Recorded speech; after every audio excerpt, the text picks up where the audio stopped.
Welcome back. In this lecture, we're going to discuss gradients. Gradients is an extension of the morphological operators that we talked about in the previous lectures. Understanding gradients will eventually lead us to understanding edge detection, which allows us to perform operations such as object detection, object tracking, and eventually even image classification. Let's get started. An image gradient, formally speaking, is just a directional change in the intensity or color of an image.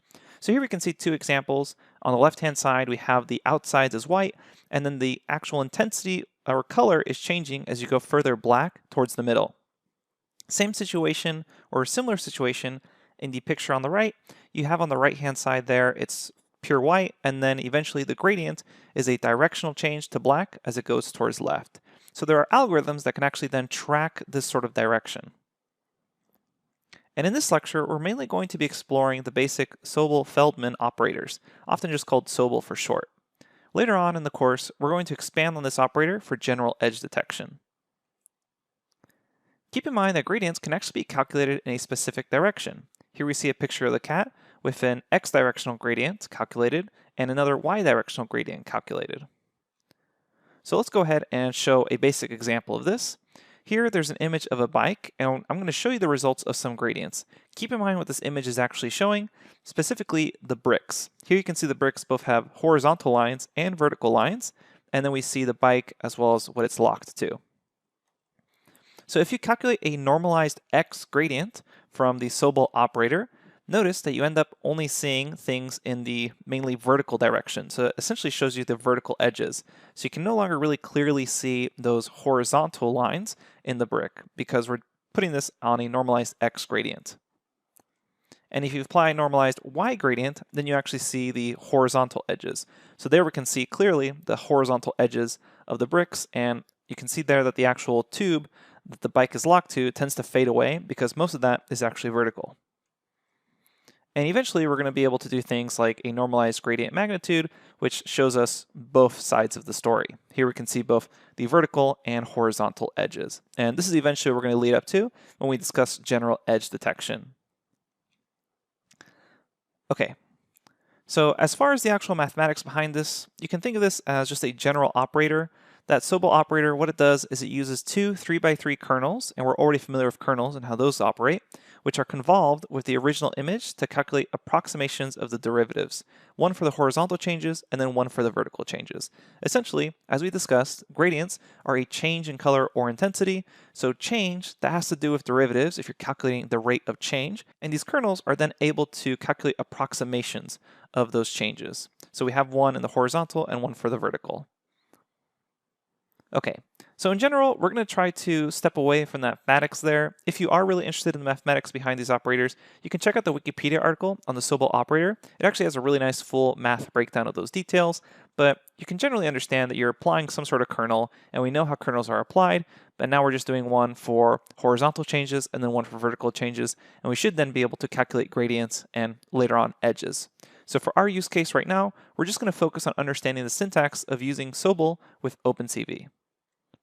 Okay, so let's explore various gradient operators, and then later on we're also going to combine these concepts with a few other image processing techniques that we've already learned.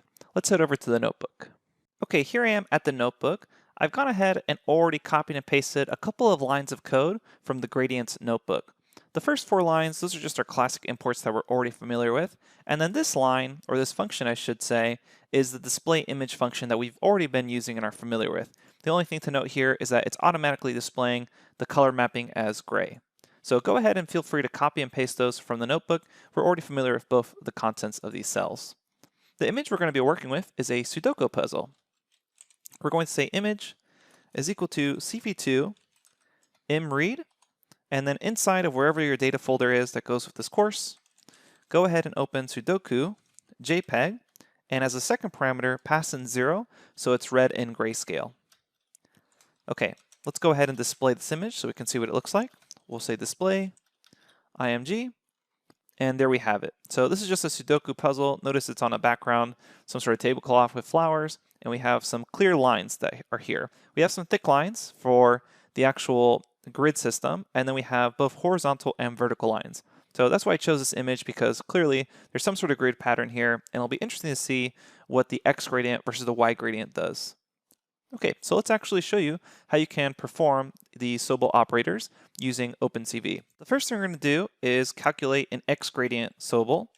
So we'll say Sobel x, and then say equals to, and here we say CV2, Sobel with a lowercase o, CV2 Sobel, and then we're going to pass in the image we want to analyze, and then we pass in a desired depth. So if you actually do Shift Tab here, remember previously we had passed in -1 to have the input desired depth be the output desired depth, but in this case we actually want to pass in our own desired depth parameter.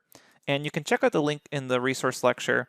It again goes back to a Stack Overflow post, which is a really nice explanation of what depth is. But depth is essentially just the precision of each pixel. You can think of it as just like 8 versus 24 versus 32 versus 64-bit. So we'll go with the essentially highest precision possible and say CV2, and the syntax for this is CV underscore 64F, essentially 64 floating point precision. And the next two parameters, if you do Shift Tab here, is the derivative in the x direction and derivative in the y direction. So we have dx and dy. So what we will do here is say dx is 1, since we're calculating the x gradient, and say y is 0. And then say k-size is equal to, and this is a size you can mess around with. It should be an odd number, but you can begin playing with the kernel size and see how that affects your output. But we'll go ahead and run that, and let's display the result. We'll say display image, and then pass in our Sobel x gradient. And here we can see, remember this is the x gradient, so we get to see the vertical lines. And the vertical lines are very clear. So we have the vertical lines, and we can't really see the horizontal lines in the grid system. Let's now try the y gradient of the Sobel operator. I'm going to copy and paste this same piece of code, but essentially switch out the dx and the dy. So instead of saying 1, 0, we're going to say 0, 1. And now let's rename this to be the y gradient of the Sobel. So I run this, I say display image, and now if I see Sobel y, I should now clearly see horizontal lines. Keep in mind, that doesn't mean it's going to completely erase any vertical lines, because in fact these grid lines here were actually quite thick compared to the grid lines in the middle, but we can definitely see that there's a clearer picture of the horizontal lines when we calculated the y gradient. Now there's one more gradient type I want to show you, and that's using Laplacian derivatives. And what that method does is it just calculates the Laplacian of the image given by the relationship, and let me actually open up the Wikipedia page on the general Laplace operator. So if you Google search Laplace operator, this is kind of one of those fundamental operators in calculus. Eventually, if you scroll down here, you'll see that in 2 dimensions, which is what we're dealing with, which is a grayscale image, you have the Laplace operator shown as the second derivative in regards to x plus the second derivative in regards to y. So we're going to be calculating these with Sobel operators, because we already can perform a Sobel operator in the x gradient and the y gradient, which are approximations of these sort of derivatives, and we can use a kernel to do so. Again, you can look up the full details on using Laplacian derivatives. It's actually really well detailed in the OpenCV documentation, but for our case, we just want to show you the results of that. So we'll come back to JupyterLab here, and using the Laplacian gradient calculation is really simple. All we need to do here is say some sort of variable, so we'll say Laplacian is equal to CV2, and then we call Laplacian. And here, you don't need to specify the x or y because it's going to do both, as we saw in the formula. We'll just say image and then the desired depth, which we want the full details, so we'll say CV2, CV underscore 64F. And let's check out the result of that one. We'll say display image, and then pass in the Laplacian. And here we can see, in this case, it attempts to do edge detection, more or less, so really gradient detection on both x and y. So it's gotten rid of some of the noise here, but we can clearly see these gradients on the edges here from when it went from white to the black edge to white again. And the numbers are very clearly shown here as well. Okay, so maybe eventually you want to use some sort of application to look at a picture of a Sudoku puzzle and automatically fill it in with some numbers.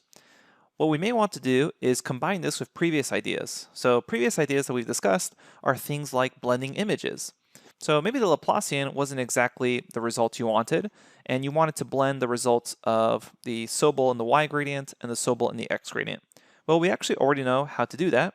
We'll just come over here and use the add weighted function.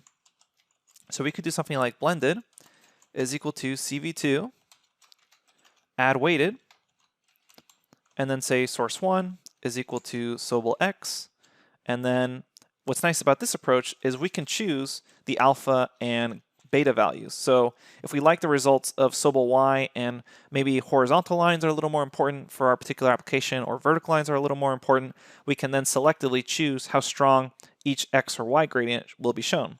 So that's what's nice about doing this add weighted approach. So we'll say Sobel y, and in my case, I'll just have them both kind of equally represented here. And let's go ahead and leave gamma as 0. Whoops, let me make sure I have that right. Source 2, whoops, source 2. Run that, and let's go ahead and display that image that's blended. So we'll say display image blended. I'm going to run that, and now I can see the blended result of the x gradient and y gradient Sobel. So what's nice here is that I can clearly see some edges. And maybe beyond this, you also want to then perform things like thresholding or morphological operators. So what you could do as well are things like maybe provide a threshold on this image. So we can say RET, TH1 is equal to CV2, and then we can call threshold, pass in an image.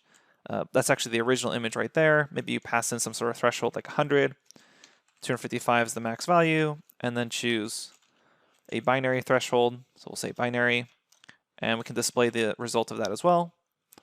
Display image, TH1, and here you can see this one also ends up trying to detect edges, but then it doesn't actually see the grid lines on the inside. So you can then begin to combine ideas like trying to detect the threshold of maybe this blended image and see how that works, or maybe use some morphological operators. So another morphological operator we learned about was the morphological gradient operator. So let's quickly do that. And in fact, we'll try doing it on the blended one and see how that works. So let's quickly make a kernel. We'll say this kernel is equal to NP1s, and its shape will be a 4x4 kernel. And let's have it be in integer, so we'll say uint8, so we don't get any bugs there. And then we'll say the gradient is equal to CV2 morphology ex. We'll pass in that blended one, and then say CV2 morph, and then let's do yet another gradient calculation, even though technically the gradients have already been calculated. But if you run that this way, you should see kind of a clear black and white result.